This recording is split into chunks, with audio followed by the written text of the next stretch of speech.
On today's Hashi, I'm discussing the 10 cities where homes sell for the most below asking. Investors alert.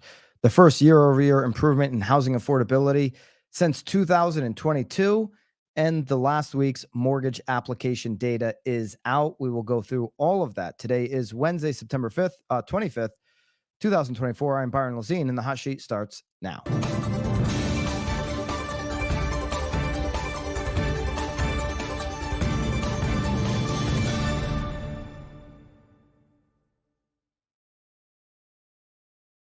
Good morning. Welcome into the Hot Sheet. Let me know in the live chat which market you're tuning in from. Good morning, obviously, on the East Coast, 9:30 a.m. every day. We go live on the East Coast here on the Hot Sheet, and 6:30 for the West Coast friends. You know the deal in between. This is the only live show on the internet that gives and provides a 24-hour look back on the housing industry and the housing market and how it relates to everyone in the real estate industry. Hit the thumbs up and subscribe here to the BAM channel if you're getting value out of everything we are doing here on the BAM YouTube. Of course, you can catch all of these replays wherever you listen to pod on Spotify or Apple after the live show each and every single day. Thanks for those that do listen to the replays and would love for you to consider leaving a review on those channels. BAMX members, major announcement is coming here within the next week, so probably into next week to kick off October. Major announcement with 𝐷𝐤𝐚𝐢𝐤. If you want more listings and more options in your business to come in as that knowledge agent, that broker of choice, the clear and obvious choice, and to generate more options, not only for your current clients, but to generate more listings in your future, then you're going to want to pay attention to the announcement we have with 𝐷𝐤𝐚𝐢𝐤, a benefit coming for all BAMX members. When we started BAMX, getting fast news and data and information to the members so that you could apply it in real action, in real time, not wait for a month-old data, but immediately as released, get it into the platform and get it into your business and working into your database and all of that. Never really imagined we'd have a deal like this one with 𝐷𝐤𝐚𝐢𝐤, which brings an added benefit to everybody inside of BAMX. So stay tuned for that announcement here coming within the week. 𝐷𝐤𝐚𝐢𝐤 will be joining us as well at BAM Mania. There isn't a live booth at BAM Mania that I don't use in my own business and can validate as something of value. That's, I think, is different than probably most conferences I've ever been to in the last 12, 13 years, where the actual sponsors of the conference have been fully vetted out into practice in a top producing company in the country that I've got full control of. So I'm really excited about that, and obviously all the opportunities at BAM Mania. Grab your tickets at bammania.com. All right, let's get into this report in front of me from Realtor.com. The 10 cities where homes are selling for the most below asking price. So not the most above asking price, but the most below asking price. If one of your 10 cities is on this list, I'm leading with this data to all buyer leads, old and present, to let them know of the opportunity. For investors who are trying to move money, maybe out of your state and into another location, how about having that macro data at your fingertips so that you can make sure they make the right decision, or at least have the information available to them? These are markets where an investor can come in and negotiate. These are now markets where you might start to even hear the word cash flow again. Right? Cash flow hasn't been something an investor can count on for quite some time because of the affordability issues, but mostly because of the cost of borrowing money. We get into some of these scenarios where homes are already going below asking, and there's more room for negotiation right now. Here's the map of where those properties are located, top 10 cities where homes sell for the most below asking. You can see Florida is dotted up. 6 of the 10 locations are in Florida, and 2 are in Louisiana. So that Gulf Coast, we also have one in Texas and then Tennessee. So the Gulf Coast, where this latest hurricane is headed. Actually, the hurricane's kind of like headed right between all the dots right now, and that's obviously nothing for those folks there in the Panhandle and the Big Bend to be excited about. Hope everybody stays safe, gets well prepared. I have multiple flights booked this week, so I don't know which one heading back down to Florida myself is actually going to stick. But it's not just because these locations are dropping because, hey, it's hurricane season or something like that. It's because the inventory has increased so much. Now there's future projections. 𝐌𝐸𝐤𝐚𝐚𝐢𝐤, we've covered this, where it says maybe these are the areas that are going to see, if you keep getting hammered by climate, maybe these are going to be the areas that migrate out over the next 5-10 years, especially if insurance companies, right? That's going to be in the news here again over the next few weeks, quite a bit. Are insurance companies going to really leave some of these areas even more so than they already have? That's a problem to be fixed for these locations. But here are the 10 locations where homes are selling currently for the most below the asking. Cape Coral is on the list at number 1. The median listing price there is just under 350, and the percent of sale below asking price is -8%. Cape Coral was hit pretty hard during Ian. Cape Coral also has a lot of those flooding concerns. They also just have an abundance of inventory. A lot of people went down to Cape Coral during during COVID and thought, oh, I'd be able to use this property more often than I thought, have now exited. There's a lot of, Airbnb type of purchases. And when the economy isn't as hot and Airbnbs aren't doing as well in that area where there's an abundance of them, you see them hit the now top of the list, for the largest percent below asking price. There you go. All right, this is a live show. Sarasota, number 2. Median listing price, same as Cape Coral. Percent below asking price, pretty much the same, -7.5%. New Orleans comes in at 3, Miami at 4, Austin at 5. Tampa, Jacksonville, Baton Rouge, Orlando, and Nashville make up the top 10. So Nashville being 10, the percent below asking price at 4.1%. So 4.1% below asking price is, is almost half of Cape Coral. So you can see once you get out of that top 2 or 3, those numbers start to ease up a little bit. But 4% below asking price in this environment, is still pretty significant. Because think about this. Asking price might start coming in a lot of locations at 100% or maybe even more in some scenarios when you factor in how much of the buy side commission is being negotiated into purchase and sales right now post August 17th changes. Okay. Remember, everybody would talk about more so before, 21, you'd have a lot of listing agents talking about list to sale price ratio.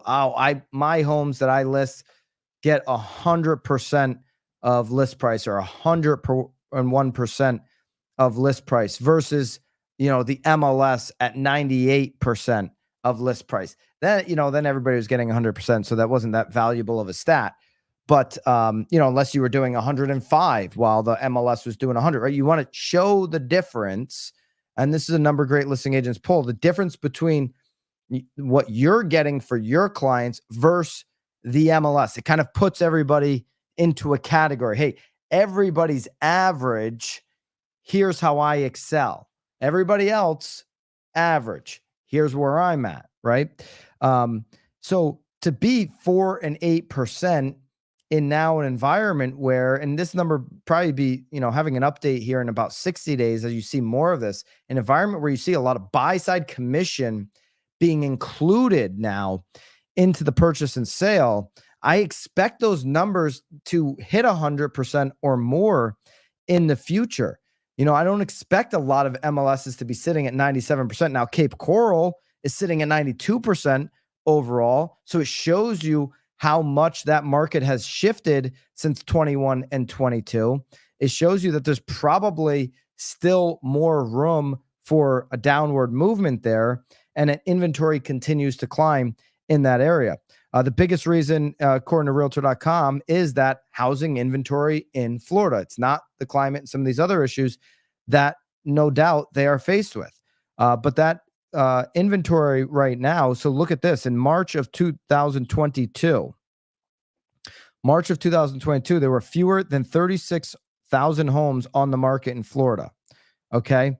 But as of August 2024, there are more than 140,000 listings available and counting. And I expect that number after November to go up. I told the story recently. I was on the golf course with somebody who said, hey, I'm waiting for after the election to list my house. This is somebody in Naples, Florida. But now I know we're going to be getting into season. So my decision is I either want to beat season, meaning get out right after November, but there's the holiday slowdown, all of that kind of stuff, or I want to see what happens at the beginning of the season, because he anticipates that a lot of people are waiting post-election. A lot of people are waiting for that selling season, and there's going to be even more of a dumping of inventory in a place like Naples, Florida. And so then the consideration is rent for a year and go ahead and get ready for a listing the following year. You know, how much inventory is coming on the market? Do you have a feel for that in your market? How much is expected? What's the expected inventory level come January and February of next year? Nobody has a crystal ball. You can't predict that. But do you have enough anecdotal evidence at the very least of people who are having conversations and thinking about selling? Maybe that's a survey that you would put together for your local market to dig even deeper into the micro to get an understanding on, how many people are planning on selling, right? This macro information that we're putting together here can start to give you, some trends that are going on across the country. So there's your top 10 markets.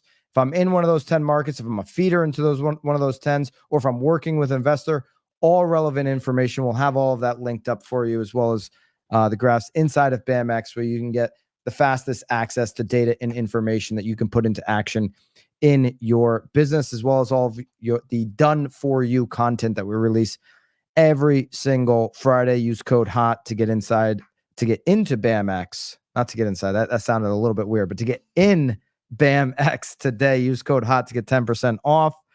And make sure you get in before this Zudelio major announcement, where we're bringing some extreme value. Zudelio is to all BAMX members. Okay, here's another report just released. Buying a home now more affordable for the first time since 2020. Buying a home just got more affordable for the first time since 2020. This coming from Redfin.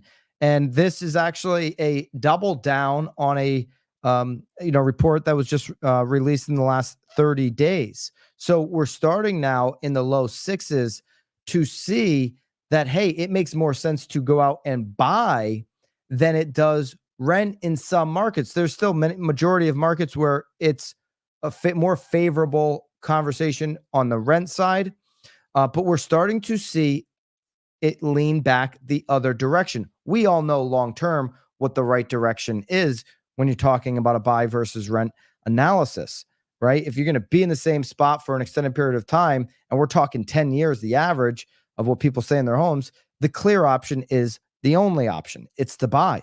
But right now, where people are doing that analysis on a short term, like, should I wait another year?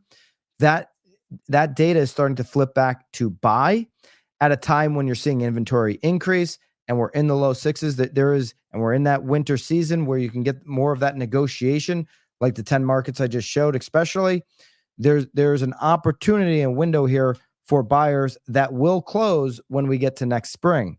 So here's what Redfin says: buyers need to earn $115,000 to afford median price U.S. home. So either solo buyer, or if you have a couple, household income would need to exceed $115,000 to afford the median priced U.S. home.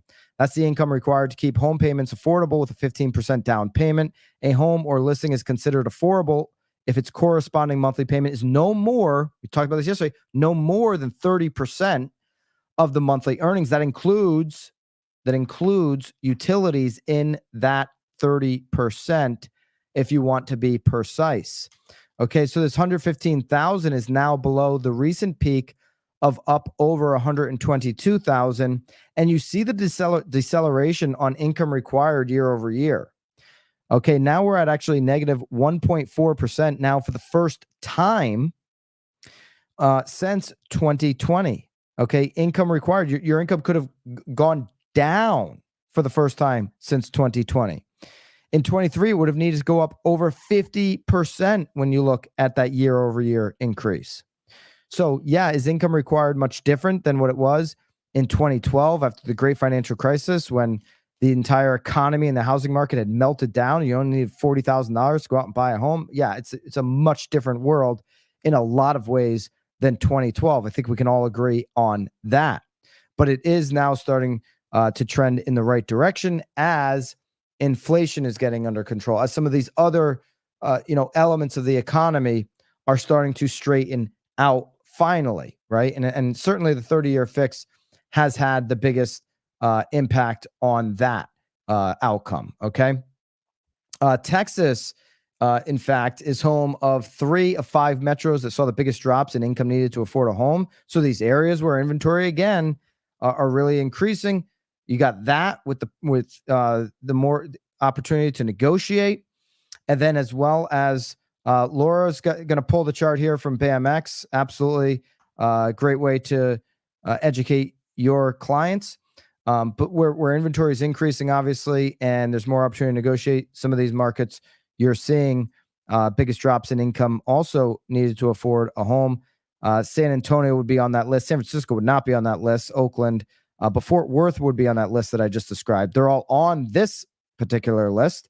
Austin as well. Austin, might be, one of the more affordable when you look at rent. It's probably still way more affordable to rent. We just went over those rent numbers in Austin because an annual income of $133,000 to afford a medium price home. Well, you can pick up an apartment in Austin for $1,500, where you can't do that in New York City or Boston. So, you got to go deep on some of these markets to really understand what the best opportunity is.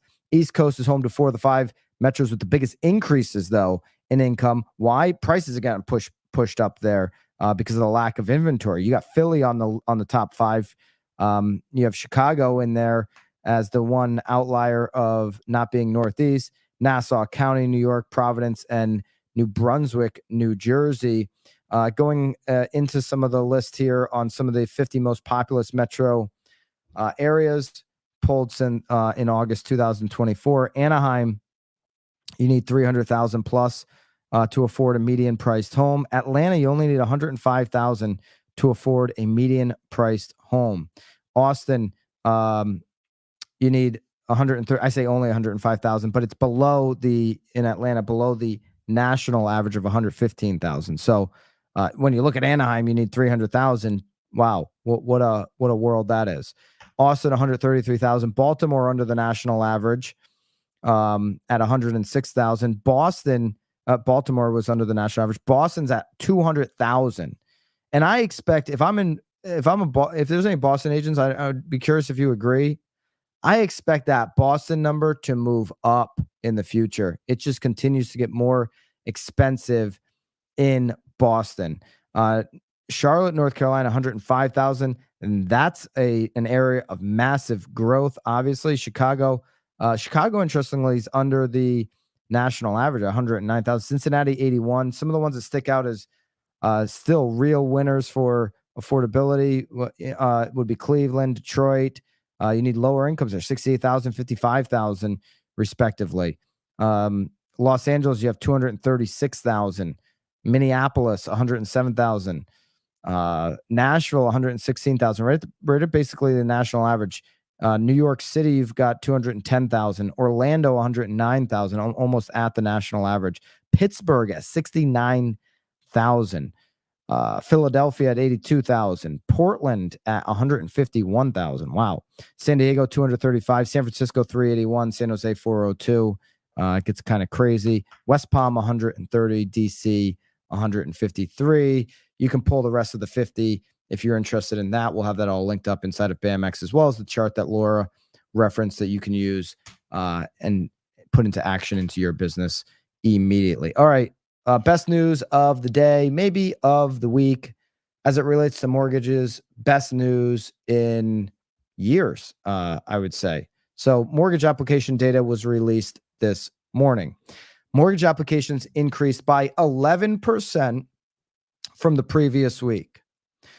Rates actually have kind of stayed the same, just the low sixes. In fact, after Powell mentioned the cut, we actually saw a little bit of a move up on the 30-year fixed.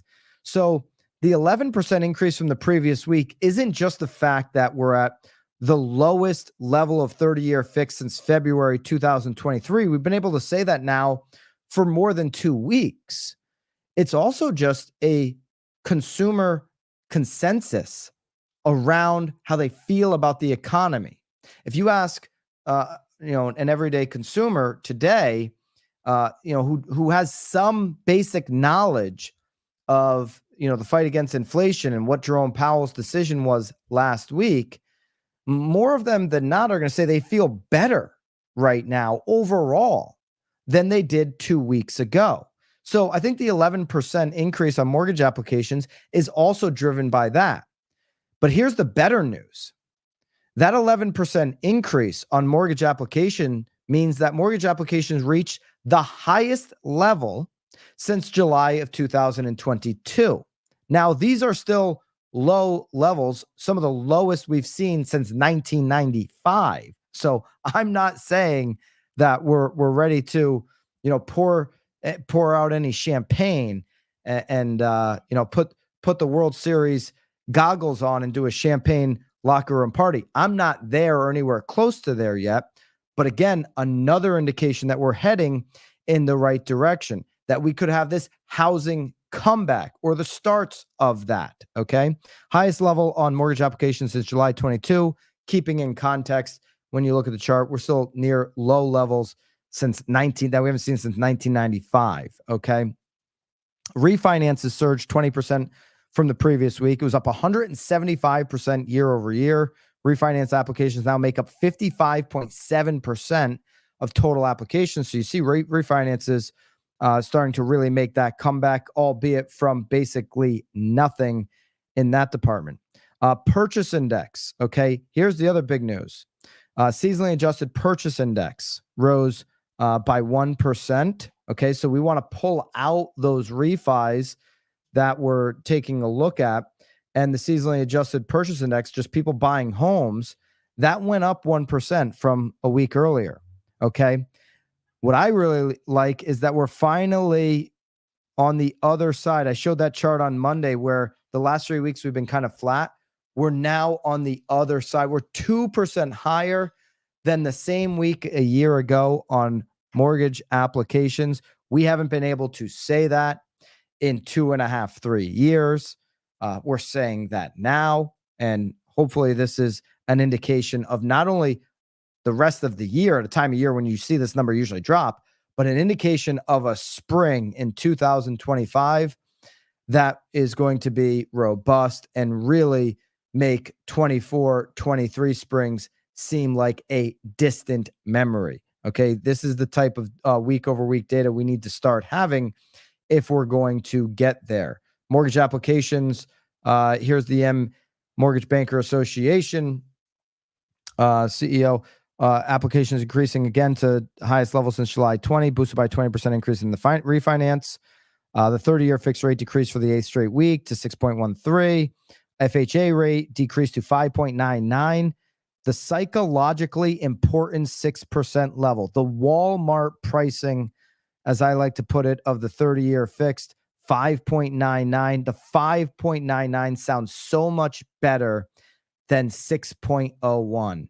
There is a huge psychological advantage to being able to lead with a 5.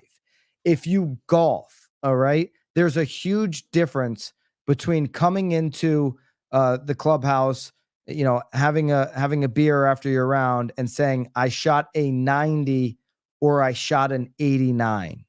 An 89 means you broke 90. An 89 feels miles apart from shooting a 90. Okay. A 79 and an 80 feel miles apart from each other. Getting into the 70s versus an 80, and it's one stroke. We're talking about one missed 2-foot putt. It's the littlest thing in the world, but it feels so much better. And to tell somebody, at the cocktail party, at the picnic, that I got a 5.99 versus a 6, it really makes a difference on the way people feel. Just like when Jerome Powell cut last week, people feel better. Okay. Jody says that she's noticing the lenders worked with are doing more refinancing. I encourage you guys, they're going to be on the calls. This is an interesting point that Jody's making from OKC. Your lenders are going to be calling your shared clients because to them, it's their clients too, the people they've worked with in the past. And they're going to be talking about, hey, I see you got a second home. I know you're at, 8% right now. You bought that investment. We can get you down to 6, right? And they're going to lead the discussion of the options that are available to that client that you share as a client. They're going to lead with those options that are available, unless you lead with that call first. If you're an agent, I want you to lead with that call first, because you may find out that the better option for them is to actually sell that house. There's not many lenders, probably almost none, who are going to call and say, well, have you thought about selling? Did you reach back out to Jody and maybe take a look at the analysis of how much the market's gone up since 22 and what you could get, or if she's got some buyers that are really anxious to get into that neighborhood? Have you had that? Your lender's not going to tee you up like that, or very few are going to be able to do that or going to be willing to do that. They're going to look for their deal.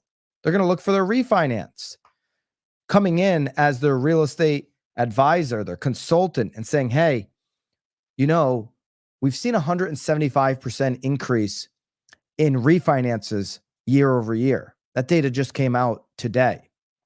And so I know when you bought, you were at a higher rate than there is today. Now, I think it's worth considering. I don't know if it's the right situation for you, but there's, obviously a deeper conversation there. How long are you going to keep the property? Or do you want to take some of the money off the table and actually exit out now on the property? Should we do that analysis? Should I come by? I'd be happy to do that for you, right? And make the right decision. Okay, go and lead with that information. I think that as refinances go up, I'd be leading with the conversation about what's happening with refinances on a macro level, and what are all the options available to these homeowners that might be in that situation. We're using PropStream, for example, for that data. PropStream will be at BAM Mania as well. PropStream, you can pull the data of what exactly everybody in your market is paying on the 30-year fixed. So I don't know if Haley wants to put in the PropStream link there, but they've got that data. Everybody over 6.5%, everybody over 7% on the 30-year fix. So not even clients, but new prospecting, right? You can go out and have some conversations. For the replay, it'll be down in the show notes below. And then if you're on the live chat, that link is obviously right there as well. PropStream will be with us at BAM Mania. So if you want to go deeper, they're super knowledgeable. They'll be at the VIP experience, as well as, out there with our highly selected sponsors. You want to have a deep conversation with some of the folks at PropStream. I think they're bringing like 5 people from the company to BAM Mania. Make sure you grab your ticket, bammania.com. I know 2 more VIP seats went off the board yesterday. We have less than a handful left. I don't have the exact number in front of me, but I know VIP will be closing out this week. If you have a BAM Mania ticket, you want to upgrade to VIP, let us know. If you haven't bought your BAM Mania tickets yet, do so now, bammania.com. bam.com for the event of the year. 10-year treasury coming in at 3.766 here today. Kind of been hanging out in that range. We're sitting at the higher level than the low that we hit last week at now just over a week ago at 6.11 on the 30-year fix, coming in at 6.18 yesterday. CME Group is on a coin flip, but we're over 40 days away from the next meeting, whether it's going to be a half a point or a quarter a point. It's currently sitting at a 50-50 level. Jason, thank you for the kind words. Excited to see you over at BAM Mania and see you guys. Obviously, I guess I'll use it here inside of BAMX, in the BAMX world, where you get the fastest access to news, data, and resources to put into action immediately into your business. Use code HOT to get into BAMX today. I will see you guys all back here very soon, definitely tomorrow morning. Until then, toodaloo.